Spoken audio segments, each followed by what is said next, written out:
در این صفحه نیز برای درس امروزه رو خوبتر فهمیدن بعضی مشق‌ها رو اجرا میکنیم. از روی سوال جواب می‌نویسیم، هم در شکل yes و هم در شکل no. میگذاریم به مثال اول. Is it a bag? آیا این سمکه است؟ Yes, it is a bag. بله این سمکه است. No, it is not a bag. نه این سمکه نیست. مثال دیگر. Are you a student? آیا تو دانشجو هستی؟ Yes, I am a student. بله من دانشجو هستم. No, I am not a student.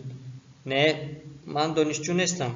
خیلی که میبینید در شکل منفی تنها در اول جمله do میگیرد و در بین جمله باشد not. میگذاریم به مثال دیگر. Is the sky blue? آیا آسمان کبود است؟ Yes, the sky is blue. بله آسمان کبود است. No, the sky is not blue. نه آسمان کبود نیست. مثال دیگر. Is she a teacher? آیا او معلم است؟ Yes, she is a teacher. بله او معلم است. No, she is not a teacher. نه او معلم نیست. Are they in the park? آیا آنها در باغ هستند؟ Yes, they are in the park. بله آنها در باغ هستند. No, they are not in the park. نه آنها در باغ نیستند. Is your house big? آیا خانه شما کلان است؟ Yes, my house is big. بله خانه من کلان است. No, my house is not big. نه خانه من کلان نیست. Is this a cat? آیا این گربه است؟ Yes, this is a cat. بله این گربه است.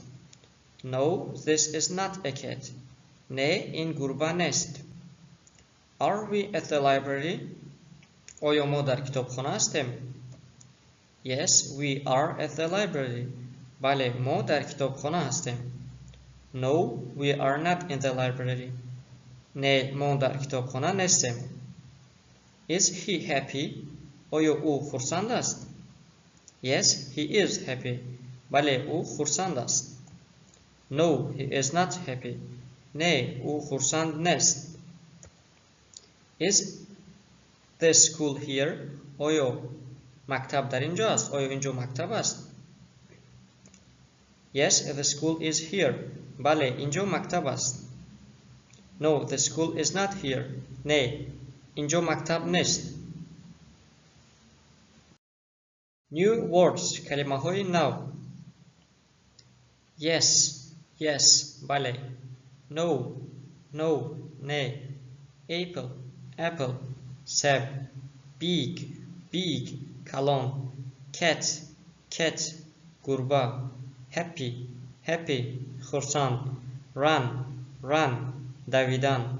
Sun, sun. آفتاب. Cold, cold. خنک. Drink, drink.